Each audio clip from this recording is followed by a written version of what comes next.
Good day, everyone. How are you? I missed you last week, but I hope you had a beautiful, beautiful holiday week. Whether you were celebrating it or not, it was very quiet. And I was certainly enjoying my downtime with my family up in Philly. So I hope all of you had a beautiful, beautiful time as well. This is Powerhouse Mavericks training with me, Bernadette Bose, and I am your fearless leader in our Powerhouse Mavericks group on Facebook. So we are streaming in multiple places like YouTube and Twitter right now. So if you are not a member, of our Powerhouse Mavericks private group on Facebook, please do. It's for those of you who are female coaches, consultants, and service providers who want to collaborate and engage and mastermind and get some coaching and support and motivation and inspiration. And every once in a while, a little kick in the butt to get you moving. But we would love to have you as part of the community. And then you can also go out to balloffirecoaching.com to learn more about me. Today, we are talking about us looking at 2021 before you go running into 2022, which I want you to do, by the way. But at the same time, the other day I was having a conversation with one of my clients, and they were all very much focused on 2022, which is awesome. But just casually in our conversation, she went on to say that one of her big what I'll call her big strategies, she felt just didn't work. And therefore, she's moving on from it and kind of started going on into discussing 2022. And I said, well, wait a minute. Wait. Let's look at what was it about that strategy, about that initiative, about that program you put into place that didn't work. And she's like, well, I kind of already did that. And I just want to kind of move forward into the new year. Well, as your coach, what I would suggest you do is the last 12 months has some very vital information, vital data points, vital metrics, vital lessons learned, successes, missteps, what you should do, what you shouldn't do. And you don't want to necessarily kind of overlook that thinking, okay, well, that's what's happened. And I want to focus on what I need to do going forward. You really want to almost intentionally on a weekly, monthly basis through the year, not just at the end of the year, but you really want to leverage all of that information as you then go to sit down and really think through and plan out for 2022. All right. And I understand, and I really am excited myself about 2022. So I understand how you might want to get heads down into just planning out what you're going to do come Monday, because that is the first day of the new year. But I would really want you to take some time intentionally, sit down, and if you haven't been recording it each week, each month throughout the year, so if you don't have that journal to go back to kind of see, what all of that is, then at least kind of try to go back and sit down and say, okay, so January, what was my big to do or aha in January, and maybe your online calendar or whatever means of your calendar that you use would be beneficial for you to be able to really look at that. What kind of meetings did you have? Who did you have meetings with? What were your big, action items? If you are like me and you have a journal that you even track every day, what you're going to be working on, and you're scratching it off throughout the year, then, you can even go back to that. Just so you can get a really good idea throughout the 12 months of all the data points that you should be using for then planning what it is you want to do in 2022. Even if, like her and myself, even if you might be pivoting. And I'll talk about that in just a minute about, if you are even pivoting into a whole different client base, a whole different product offering, whatever the case might be. And you're thinking, well, it's not going to be relevant to what I'm going to do in the future. Well, I'll challenge you on that. I will challenge you on that, because there's always great data points and lessons learned and tips and advice and even your mindset. Where were you kind of mentally, through that work during the past 12 months? That can definitely influence what happens as you go forward. All right. So we're going to kind of dive into all of that. But let's see, there's someone. It is just might be the case that you missed implementing some information, or you just found it later, like or you just found it later, like was my case. Oh, okay. Yes, absolutely. And I don't know who this is, so I apologize. StreamYard requires you to agree to show your name and your picture. You don't have to, but if you want me to know who it is that is sharing this, it just might be the case that you missed implementing some information, or you just found it later, like it was in my case. Yeah, absolutely. Absolutely. And whenever you find it, or, and if you are going to overlook some things. So don't put that type of pressure on yourself. And I wouldn't do it either as your coach, but just, even looking at it hindsight, 2020 hindsight, it's definitely helpful. And then you can say, okay, so I've taken everything that I want, and I'm going to put it behind me and start afresh. Oh yes, mindset, a huge revelation. Oh, hi, Iona. Hi, Ioana. How are you, honey? Yes, mindset is absolutely. And I'll be honest with you, when I started going through my 12 months, now I do have a lot journaled, so I can easily find where my recaps are of my weeks and my years, or I'm sorry, my weeks or my months. But yes, I mean, I had a couple situations this past year where my mindset played a critical role based on my accomplishments. And you'll be, maybe not surprised, but I was pleasantly surprised to realize that the last 12 months, despite everything going on around me, I actually had more of an abundant, attracting mindset this past 12 months than I had it in any, previous year. And, that was just because the fact that I really focused on some, mindset practices that would allow me to minimize the amount of noise that was going on around me, and just focus on what I needed to do to make both my work and my life rich in all aspects. So, yes, so thank you. I appreciate that feedback and that input. And I did make a note. You'll notice a comment that I had already posted out there, that if anyone is watching this, especially if you're live, obviously, and you want some coaching, and you want something, in regards to assessing your 2021, then feel free to shoot me a note, a comment below. I will send you the link to come online with me, and we can have a conversation. Or you could just post your question, post your situation. And because what I'm going to do as part of the coaching / training that we do each and every Thursday at 1:00, predominantly 99% it's live. Sometimes if there's a client or a personal issue, then I might have to pre-record, but we're live every Thursday at 1:00. So what I will often do is a part training, part coaching. So if you have anything that you want to discuss or want to strategize on, and you need help with, then all you have to do is either reach out to me beforehand, or you can jump on and post a comment saying, hey, I have a question, or hey, I'd love to join you online and have a on camera conversation, which other people can benefit from as well. Okay. So what we're going to talk about is we're going to really dive into how do you really look at the past 12 months, and then how do you use that information going forward. So right now, the first question I would have for you to think about is, if you were to theme 2021 in regards to how it turned out for you, how would you theme it?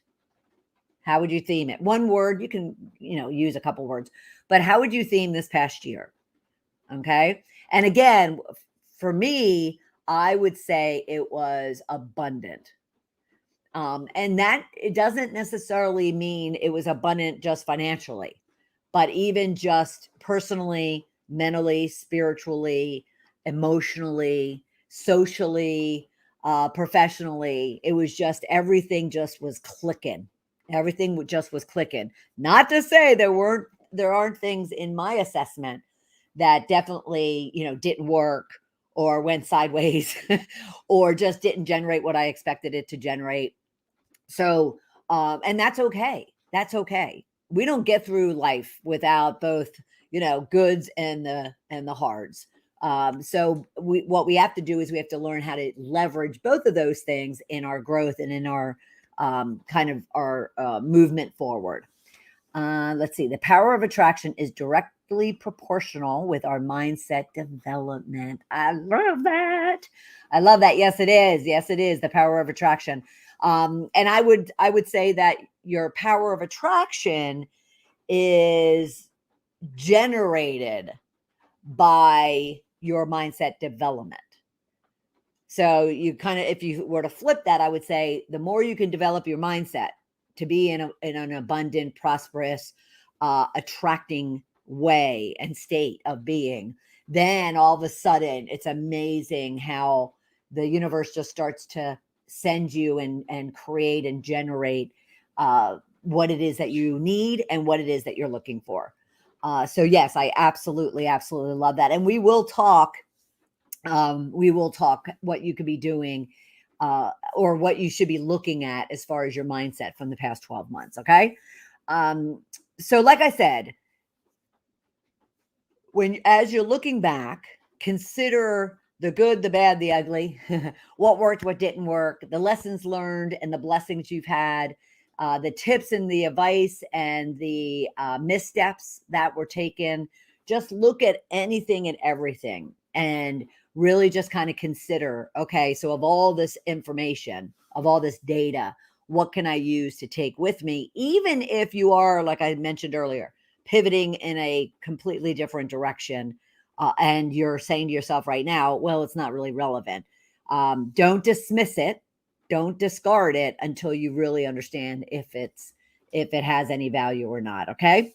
So how do you, because that's a top question that I have, is how do you assess history in such a way that it's effective in moving forward? Well, again, as we always talk about, it's always just a series of questions that you really want to be intentionally transparent, honest, and upfront about. And what I mean by that is you may be sitting there by yourself assessing your 2021. There's really no one to judge it or no one to critique it, or you don't have a coach like myself that you're going to sit down and really work to understand it. So be completely open and honest. If something didn't work, admit it. If you spent money that didn't get utilized at all, then acknowledge that and figure out, what happened. So for instance, I'll start there. With me is I invested about 3 months ago, just 3 months ago, I invested in a program that was roughly about $2,500. And it was a DIY, do it yourself program. It was a coaching program, and it was really focused on both selling and um, strategic partnership development. And I hadn't focused on that in quite a while, a good couple of years. And so I just thought that this individual that I came across would be really good to provide me, even from a DIY. It's self paced, all videos online, and yet she also has a community online that you can reach out to. And so I made this investment of $2,500, and it basically should have been a 90-day program that should be able to complete all the content within 90 days. Well, I found myself going into the second month and I had not touched that previous month's content. And, so I was already a third of my investment, even though it's lifetime, it's not as if it goes away. But, when you first invest in something and you have that excitement and that motivation and that, just energy around getting into that investment and whatever it might be and really utilizing it. Well, here I was, I already spent a third of $2,500. And, I had not taken advantage of it at all. So then I made a commitment and I planned it out and I looked at the next month, this, 30 to 60 day. that I would make up for the first 30 days and then work on the second month. And I found myself getting toward the end of the second month, and I got about 10% into it. So that was part of my assessment this past, well, it was Monday, part of Monday and into Tuesday, that when I started looking at 2021, I even kind of deleted it from my mind. I kind of made out my list of what I'm going to talk to you about, what questions you could be asking yourself.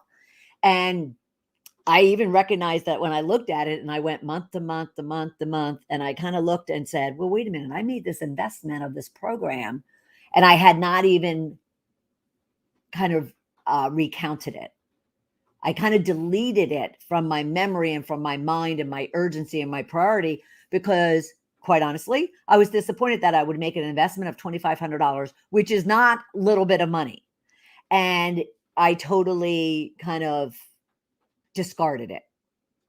How many of us have done that? Have you done that where you made an investment in something and yet you never really utilized and leveraged it? And so I'm not looking at it now as, well, that's money down the drain. Instead, and this is where what I had said earlier about not wanting to discard the information that you have from your history. Instead, I had to say to myself, okay, so what was it about this program that I did not commit to? What was it about the work that didn't kind of pull me in and keep me in? How did I feel about the fact that I spent this money? And I did reach out because it was payments that you could make, like 3 payments over those 90 days. And I did reach out to see if there was a way for me to kind of cancel out of it and not pay that, third month. And there wasn't. And I don't blame this coach for that. That's how she structures her programs and the investment that you make. So I had to sit there though and say, well, wait a minute. I continue to make this payment and I'm not fully engaged in it. And why is that? So those are the kind of the reality checks and the work that you need to do as well in regards to what did you set out to do? What did you actually do? What were those results? And what either contributed to the great results or negatively impacted maybe you didn't reach the goal or the result that you wanted. All right. So it's always a series of questions. That's really what I have found over the last 12, 13 years being on my own and doing the work that I do. I have just found that life and progress and success is all just a series of questions and understanding of ourselves individually in order to really, kind of take hold and maximize and leverage what it is that we want to be achieving and what it's going to take for us to achieve it. Okay. So it's just communication to ourselves, even long before we go and communicate to someone else. All right. So I had an earring fall out. I don't know if you noticed it. So I'll put it back in. Here's the series of questions that I really want you to be considering for yourself. All right. So you're looking back. We're not looking at 2022 just yet. And we're saying to ourselves, what were our original goals in January of 2021? And I would hope your goals, based on all the conversations we have as well, but I hope your goals were formatted in such a way where they were smart, using the SMART goals. And we are going to the week of January 10th. We are going to have a master class both on goal setting and sales. We're going to kind of combine those two that week. And I'll be sharing information with you in regards to that because I want you to be ensure you have your goals and I want you to have the mindset to get out there and start positioning yourselves early in the year. So you're, kind of creating a swell of activity up front to where the rest of the year just kind of adds to itself. Okay, but we'll talk about that in a few minutes. So, what were your original goals? And when I say smart, I would hope that your goals were defined in such a way that they were very specific. They had metrics attached to it, and I can't tell you how important that is, business owners and CEOs out there. Um, if I, as a coach or anyone else, was to ask you, what are your revenue plans by the year and then even this month? What is the profit that you want or the take home income that you want from that revenue? How many new clients do you want? How many products or services are you going to sell? Who is your ideal client? So there's a good amount of metrics that you really, as a CEO business owner, need to just always have in front of you in order for you to not only be truly a business owner and a CEO, but you use it as your motivation. I don't have it right now. I would typically have mine on the back wall, and I have it by year and then for the month on the back wall. And then I have it as my first cover page of my binder. And I talk to you about my binder a lot, and I'll talk to you about it in the coming weeks. But in my binder, and it's of my goals. So what were your goals going into the new year? Okay. So that should be pretty easy. And based on those goals, and I always tell people, have 1 to 3 goals, not more than that, until you've accomplished maybe, 1 or 2 of those original 3 goals, because you don't want to set yourself up for disappointment before you even get started. So get a goal that's really, really tight, that's really, really deserving of what it is that you do and how you contribute and give to your clients. But focus on one to 3 of your goals. And then what you want to look at is, okay, so of those goals, what were my big initiatives? What were the big initiatives that I planned out and laid out to do? So if I were to look at mine, it would be these, 1 to 3 goals that I had. And then I would say, okay, so in order to achieve my revenue goals and my number of client goals, and I did have a speaking goal. That was one of my goals for 2021.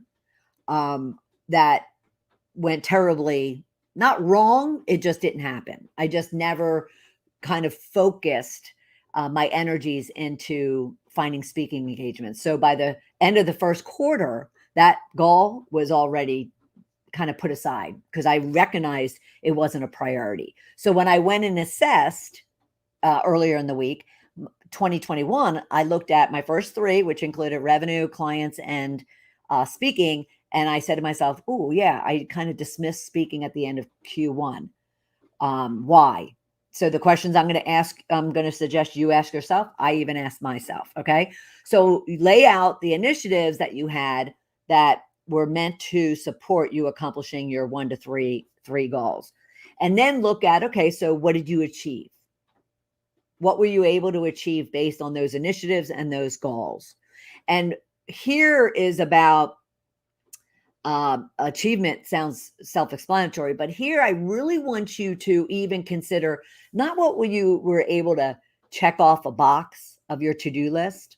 Like, oh, well, I wanted to, for me, for instance, I wanted to host or facilitate my 5-day Goals to Riches challenge once a quarter throughout the year.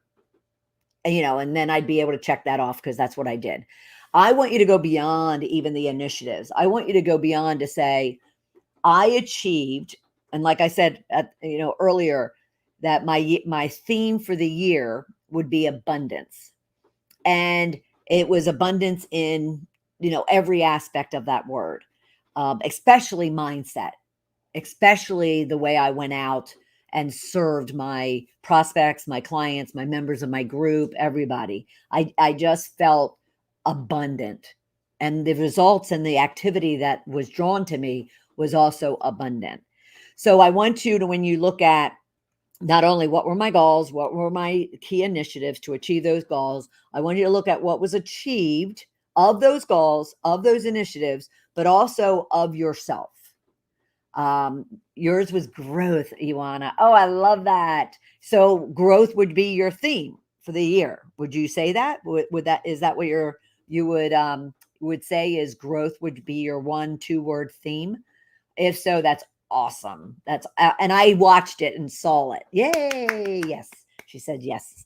And I watched it and saw it from you, and it was beautiful to watch. It was beautiful just to see your whole physical, external, and internal transformation of just how you kind of took hold of what it was that you wanted to do this past year. Even though I know all of it was not easy, some of that personal stuff and as well as the business stuff, it was not easy, but you just handled it with grace, and the results speak for themselves. So that's absolutely awesome.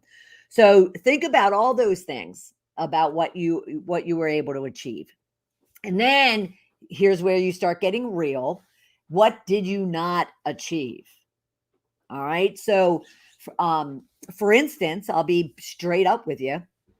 I planned some of those big initiatives were planning my, quarterly 5-day Goals to Riches challenge. Obviously, I had metrics to go with it, around how much, how many new clients I'd like to convert as a result of those challenges. Then I started doing the 3-day get clients jumpstarter programs, and I had metrics around that. And so I got to, the second half of the year in my assessment, and what wasn't achieved the way I I planned it. This earring refuses to stay in. What wasn't achieved when I planned it, or based on how I planned it, was the conversion out of the Get Clients Accelerator. It was out of the Goals to Riches, but not the Get Clients. So I, almost like the client I mentioned at the beginning of the session, I had to look at that, not just dismiss it and say, okay, it doesn't work, I'm never doing it again. We're doing it again. Even though I know I didn't get results from it then. What I had to do is say, okay, so what worked and what didn't work? Like what happened, everywhere from the early stages of when I started marketing it and promoting it, and where I marketed and promoted, to the content of it, to whether or not I positioned an offer appropriately at the end of it, to the follow-up. I mean, you have to look at everything, because you're doing yourself a disjustice if you just throw it away because it didn't get a result that you wanted. You have to look at, okay, why? I'm doing great stuff. And this could be you saying, I'm doing great stuff. I know people need this. Even the offer is powerful and a great investment, regardless of the price point. So why? What worked or what didn't work before I totally discard it? Excuse me. So look at what you achieved and what you didn't achieve. Now, those two things are on why I bring up what you achieved first, is especially 95% of our community are women. And I know for myself, and I actually was a guest on a podcast earlier, and they asked me about this. Even, I recognized in my corporate career where I was very successful, I rarely honored or acknowledged it.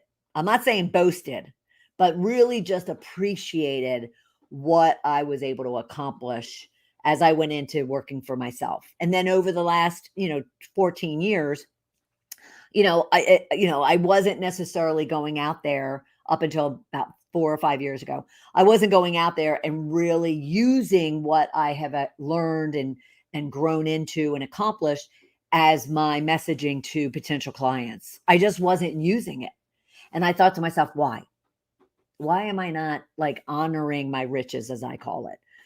We all deserve to honor the riches we possess, whether that's our skills, talents, values, qualities, attributes, whether it is our acquisition of new clients, reaching our revenue objectives and goals, whether it's getting a speaking engagement or podcast appearance, whether it's selling your house, and being thrilled about being able to downsize and save money and go into a new chapter of your life.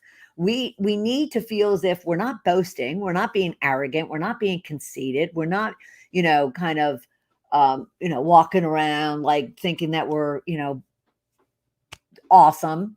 We're just allowing others to see and understand how we're growing and how we're succeeding in life, so they too can reap the benefit of it by in the case of us being the business owners, by working with us. So I want you to focus on what you achieved and what you didn't, because both of them have some insecurity for many people. They don't want to boast about their accomplishments. How many of you share out on your Facebook pages, Instagrams, do a video, put a post, and you say, "Oh, I just got a new client. Oh, I just hit my revenue goal of $15,000. Oh, I just sold my house or bought a new house, or I just got a new car." How many of you do that? Because I will guess many of you do not, and you hesitate. One, because you don't necessarily want to be judged, you don't want to be critiqued, but at the same time, you don't, because you don't want to throw it in people's face, right? I was like that for a long, long, long time. I just didn't want to, I didn't want to come off as if I was, throwing it in other people's face. And yet I've learned over the last 4 or 5 years, if I don't share that, then how will anybody know that I'm worth them spending time and investing in? If I don't share, when I'm getting new clients or speaking engagements, or when I'm reaching my revenue goals and I'm building the level of business that I want, then how are they ever going to feel confident that I can support them achieve their goals and their dreams? At the same time, on the flip side, with the fact that you have to acknowledge what didn't work, and maybe what was a disaster, or what you spent money on that went to hell in a handbasket. The reason why you also need that is because there's a lot of lessons in that, but more so you want to share that as well, because people also need to see that you struggle with the same thing they do. You have the same challenges, and you have the same mental games and the limiting beliefs that other people do. And because we're not robots, so and people need to feel that they can relate to other people.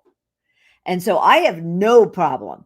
I have no problem if someone was to ask me, or if I were to offer up that, oh my God, like, I spent $2,500 on something 3-4 months ago that just never even amounted to anything, because I didn't do the work. I didn't even open up the program for many, many, many weeks. I think it's important for us to be okay with acknowledging what's not working, because then we can look at why, and make changes as we go forward. Trust me when I say, I will not make another investment of $5, let alone $2,500 or $10,000, without being fully committed and making sure I do the work in advance to say, what commitment am I making to this investment? And what if it doesn't turn out to be, what I expect? Then what am I going to do about it? And I know many of you actually deal with that when it comes to even hiring a coach, or investing in a big, kind of mastermind type of program. Is you question the even kind of opening up your wallet, because you're like, oh my God, but what if it doesn't work? What if that person doesn't turn out to be, who they turned out to be, who they sold me on? Or what if, I don't show up, or I get myself in a position where, it's not worth, I feel like it's not worth my time. So by doing this type of assessment work, proactively as well as post-actively, I don't want to call it reactively, but I look at it as post-actively, allows you to just really learn more about yourself, so you can do things differently going forward. Now, I will tell you and share very openly, last year, 2020, 2020, I probably made $15,000, $18,000 worth of investments in coaching programs because, again, I continue looking for a coach for myself. And so I invested in a number of programs.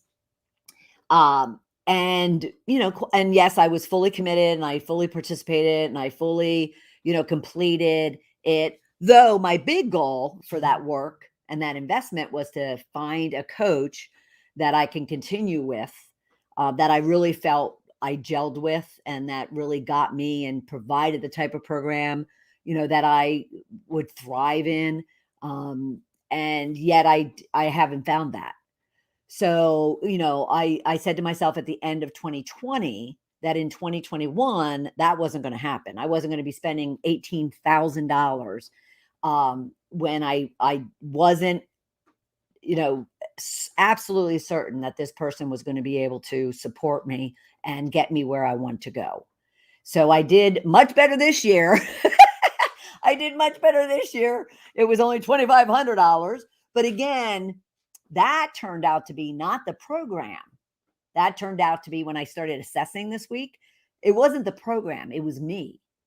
It was my priority and my focus on that particular program. And that program is going to be fabulous content for me going forward. But yet it wasn't for me 3-4 months ago. So I'm looking at it as part of my assessment is it wasn't a throwaway of money. Neither was last year's, but it just didn't 100% help me accomplish the goal that I had as a result of that investment. Does that make sense? So, not all successes are beautiful and not all missteps are ugly. There are some things in each that also help us to grow and evolve and to learn from. Ioana is saying, well, I am unable to see it, so you see it better. But I feel it. Yes. I was talking about Ioana in regards to the fact that she had, a challenging year, but yet, oh my gosh, transformed in such a beautiful, beautiful way in the work that she's doing and a lot of the personal decisions that she's made. And yes, Ivana, hopefully you're seeing it or feeling it within yourself, but so, other people seeing it as well is testament to the work that you did. So, just keep it up, keep it up. All right. So we've talked about the fact that the questions you should be asking it, what were your goals? What were those big initiatives as part of those goals? What was achieved from those goals? What was not achieved? What did you do well? So when I started looking at that, again, it was all around mindset. What I did well was I was always very present. What I did well this year was I worked on over delivering. I worked on engaging with you. I even worked on getting you engaging with me, even though, full transparency, the volume of the engagement, meaning the level, the number of people versus not the amount of engagement with an individual, wasn't at the level that I had planned it to be. And that's perfectly fine. That's how it was. And now it's a matter of, okay, what do I do with that? So going forward, I'm ensuring that I get that volume of engagement. Questions I have to ask is, am I talking about or delivering and engaging on the top of mind topics that my members or my clients or my prospects need? Am I hitting on what their problems or pains or desires or wants are? And if I am, then I have to look at, okay, so is it the medium I'm using? Is it the frequency I'm doing it? Is it the format, meaning storytelling versus, advice? Now, if it's not working, then why? So, there's so many avenues and paths you can take, but it's all a series of questions that will lead you to the answers that you need. Okay. But going back to what did you do well? So this year, definitely, focusing on over delivering, focusing on engaging, focusing on my mindset, being present. I also made sure I focused on um, the saying, it is what it is. And actually, I was talking to my sisters about this last week, and I drove them nuts with it uh, because I definitely, find that with all the noise going on around all of us, around you, 99% of it, we cannot control. We can't. We can't control the economy. We can't control the threats around the world. We can't control COVID. We can't control if people are getting vaccinated or not getting vaccinated. We can't control if we get together as a family or we don't get together as a family because of COVID. We can't, there's there's so many things that you can control, or I'm sorry, so many things that you can't control, but there's few that you can. What you have to focus on, and what I have done a great job this year focusing on is I'm not going to get all upset and all in my head and scared and anxious and stressed. And, I need to make a note about rejection. And, I'm not going to allow myself to do that on things I can't control. So when I just mentioned even about COVID, and about whether or not we can get together as a family or not. That sounds as if yes, I can control that, but no, I can't. Especially especially in my family, I have 11 siblings, and they have 22 children and spouses. So I can't control that we all get together or not get together.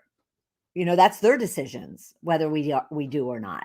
I can only control if I am open or willing to do that and not willing to do that. Um, so, I just really, I focused on it, and I would suggest others, but I just said, it is what it is.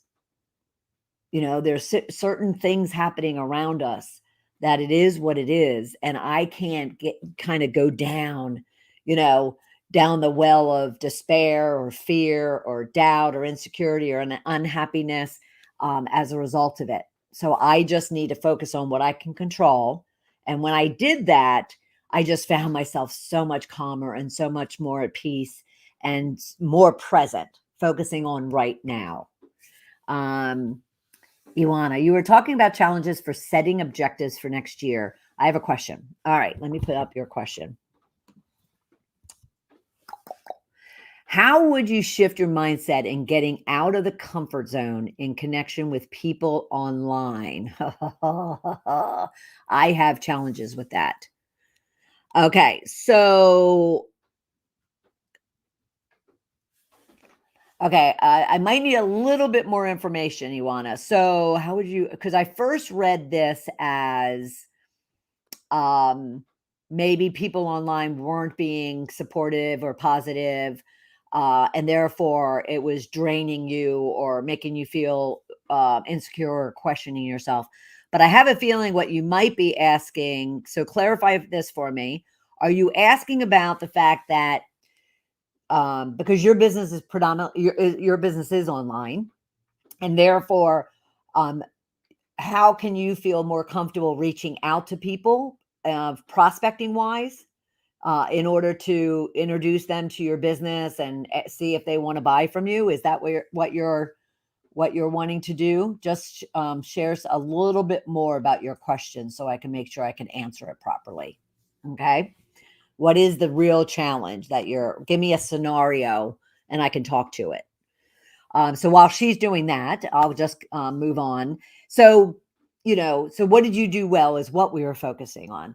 And it could be what you did well with serving your client. It could be a number of things. So what you did well in producing a product, in creating content, in following through, in organizing your calendar, in showing up on time when maybe in the past you haven't. So, really think in all aspects of your work and life, what did you do well? Because, very similar to honoring your riches that we talked about before, this is another part of it. If you focus on what you do well You want to focus on it in a way of saying to yourself, okay, how can I leverage that elsewhere? So even Iwana, she might come up with that she feels challenged online, in connecting with people or wanting to get out of her or getting out of her comfort zone, and might find that there's a attribute or something that she did this past year that actually would lend itself beautifully for her to even handle that or address that. Let me make sure I'm not okay. So she says, yes, like prospecting, connecting, developing relationships without being invasive. Okay. So her question, let me back up for everybody. So her question overall is, how would you change your mindset in getting out of the comfort zone and connecting with people online when it comes to prospecting, connecting, developing relationships without being invasive? So the key there is without being invasive. Okay. So think of it like this: building a relationship from the onset. Like, say we didn't know each other, but you kind of found me online, and there's a lot of things that we have in common, and I might be a perfect customer, prospect for you, and yet you don't know me. Well, don't get in your head about it. What would you do if you ran into them at a networking event or in a coffee shop, or maybe you arranged and you send a note saying, "Hey, I'd love to learn more about you. Let's meet for coffee." What are those first things that you would say to someone? So let me give you a for instance that you could use as well. And I've been doing this on LinkedIn more so than Facebook. And so basically, what I have used as a conversation starter, because that's what you're asking about. How do I get into a conversation with someone without really invading on their personal time? And for me, I just said to myself, okay, I want to say hi. I want to give them a little bit of information about myself. I want to make sure that they know that I'm not selling them on the get-go.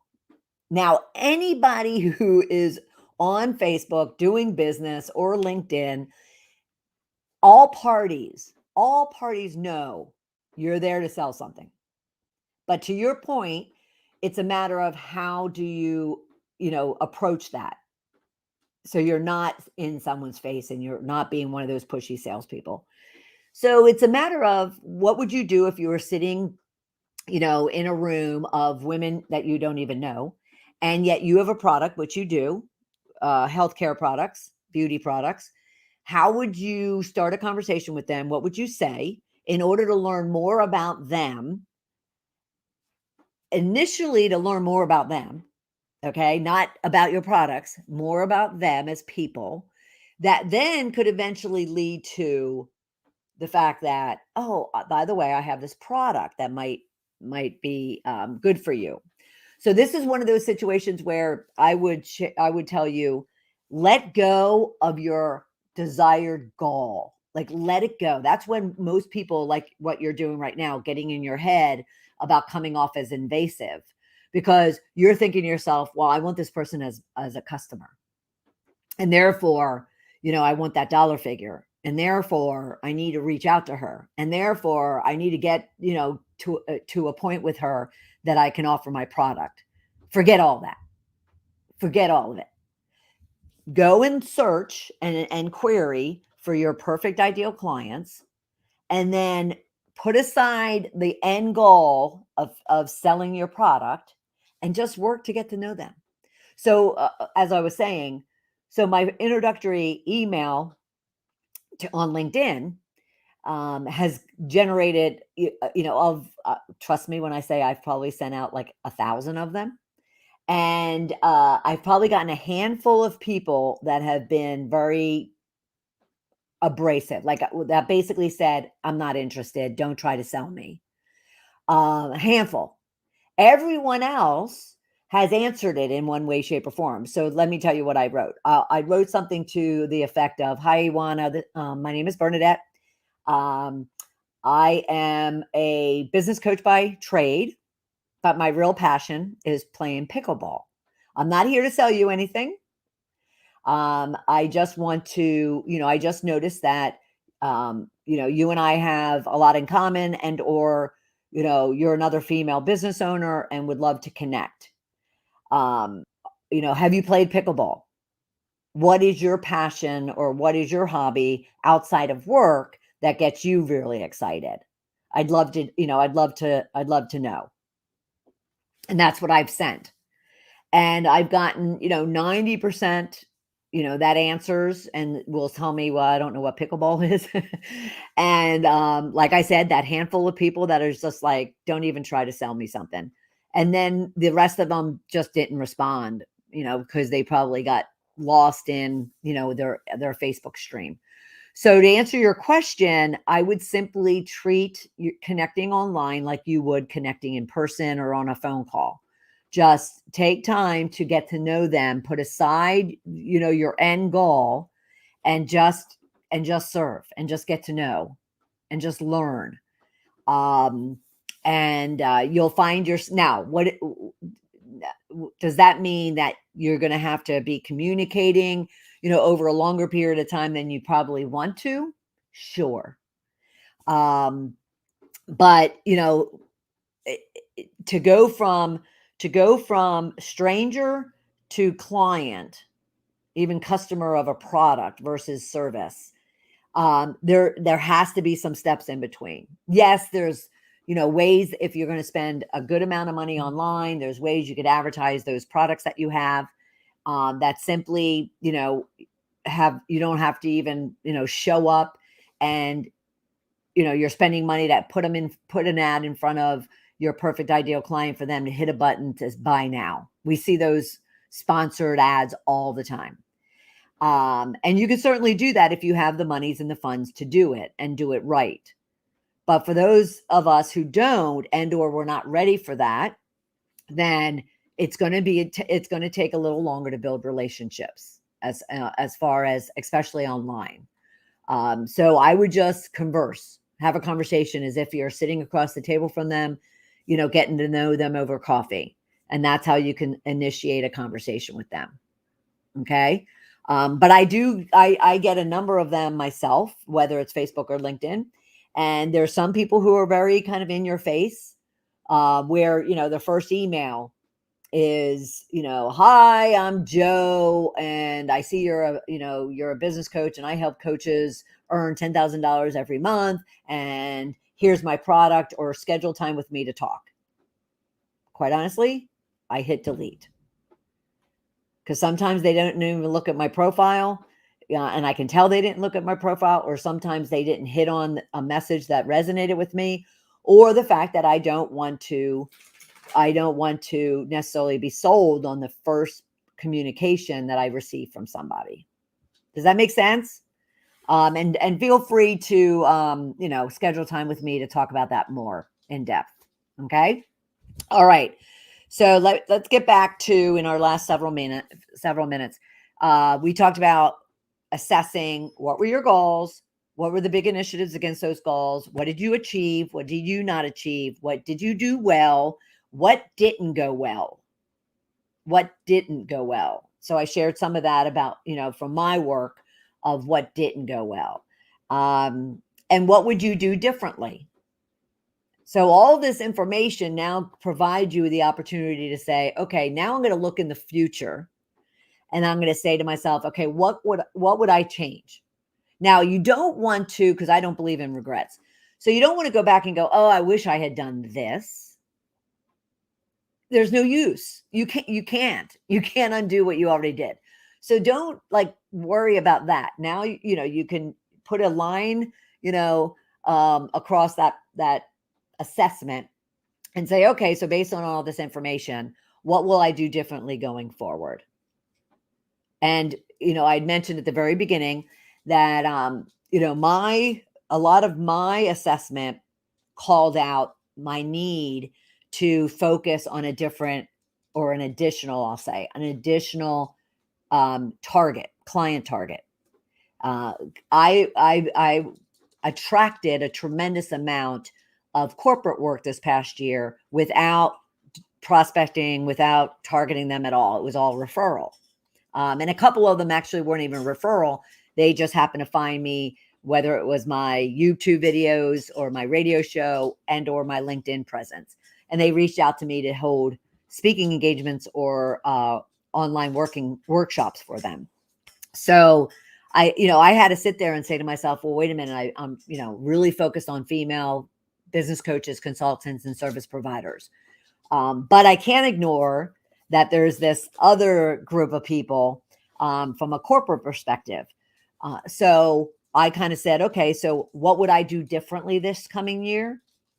Actually, not much. I'm still wanting to focus on female entrepreneurs. I want to help female entrepreneurs be as successful as possible in their own business.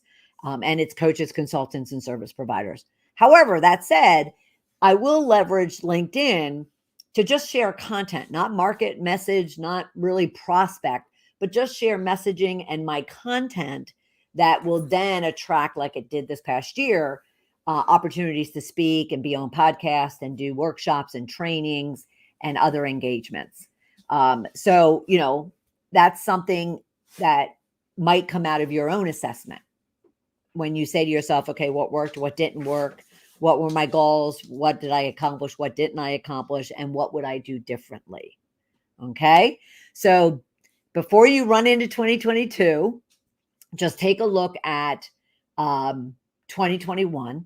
And like I said, just scan through the year, whether that's on your calendar or maybe you did take notes along the way. You kept your metrics and your achievements for each month of the year. Go back and really do a proper assessment of them, so then you can influence what your plans are for this coming year. Okay, and it might even help you create your plans for going into this new year.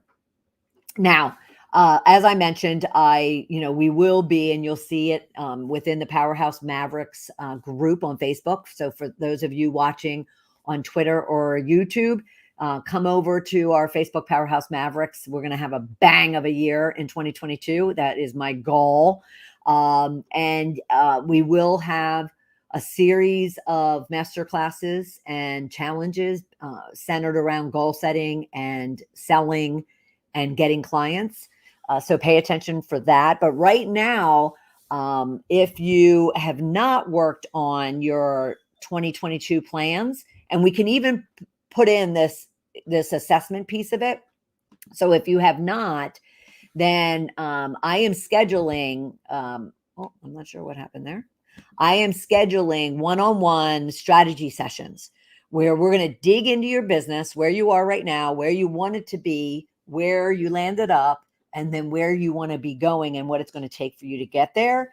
And we're going to do that in a very deep dive, one-on-one, immersive strategy session, of which then what will come out of that is a whole series of recommendations, tips, and strategies for going after your business, nailing down your ideal client and the big problem that you solve. We're even going to get into kind of mindset hacks and what you can do, almost like what Iwana was asking about, what you could specifically do to ensure that you're in the mindset all the time, each day.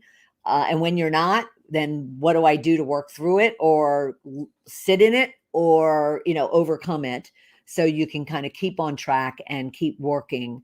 And then all of that's also going to result in a very detailed 6-month action plan that, based on your goals, which we'll lay out, and based on all that other content, what do you need to be doing, when, where, and how over the next 6 months to at least achieve, half of the year of your 12-month goals and objectives.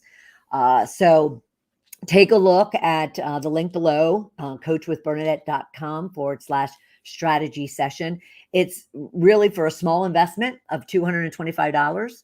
And just let me say that is, you won't find that in many places that will give you the depth and the quality of output that I will. And at the same time, I really want to ensure that as you're going into the new year, you have a plan in place before you get too far down and you're trying to catch up. in order to get back on track. So take a look at coachwithbernadette.com/strategy session. I would love to support and help you. All right. And that would be it. And it is at the top of the hour. So go off, assess, and then start planning. And we have a new year, and I will see you in the new year next Thursday at 1 p.m. Thursday for our Powerhouse Mavericks. And of course, you can always find me on Powerhouse Mavericks or anywhere on Facebook, Twitter, and LinkedIn and YouTube. So feel free to reach out to me at balloffirecoaching.com as well. All right. Take care, everybody. Bye.